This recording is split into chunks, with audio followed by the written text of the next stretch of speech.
Ассалаумағалейкум құрметті көрермендер. Біз бүгін сахаба мен яхудилердің арасында болған оқиғаны сіздерге айтып беретін боламыз. Бір күні яхудилердің бірі екі өтірікші куәгер табады да пайғамбарымыздың жанына барып былай дейді: "Ей Мұхаммед, сахабаларынан пәлен кісі менің түйемді ұрлап алды. Оны көрген куәгерлер де бар. Міне олар." Пайғамбарымыз куәгерлерден сұрағанда, "Я, дұрыс айтады" деп растады. Кейін Мұхаммед саллаллаху алейхи уассалам сол сахабаны шақыртып оған былай дейді: "Саған шағым түсті. Сен осы өткен түнде мына яхудидің түйесін ұрлапсың" дейді. Сахаба болса: "Мен бе, ол түйені мен сатып алдым, ұрлағаным жоқ" дейді. Сол кезде Мұхаммед саллаллаху алейхи уассалам: "Мына куәгерлер түйенің яхудидікі екенін айтты. Сондықтан түйе яхудиге беріледі" дейді.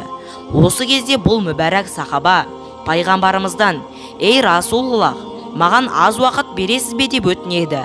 Кейін мешіттің бір бұрышына 2 ракат намаз оқып, қолын ашып дұға етеді: "Я Раббым, мен күнде жатар алдында пайғамбарымызға 10 салауат оқимын.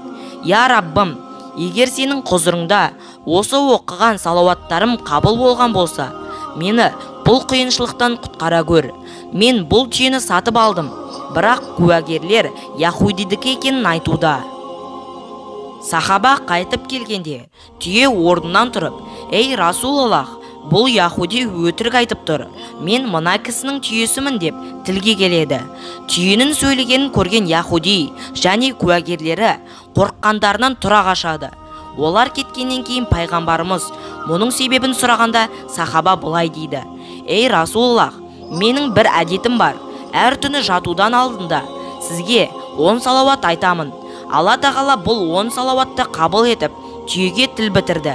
Сонда пайғамбарымыз былай дейді: "Сенің маған әр түні 10 салауат оқығаның үшін Алла тағала бұл дүниеде сені қиыншылықтан құтқарғанына қарағанда ақыретте жаһаннам, тозақ отынан да құтқарады" дейді.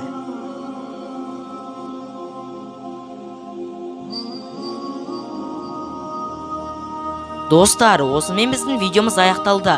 Егер де сіздерге осы видео ұнаса, дәл қазір лайк басып, арнамызға тіркеліп, қоңыраушаны басып қоюды ұмытпаңыз. Сол кезде біздің осындай қызықты видеоларымызды ешқашан жіберіп алмайсыз.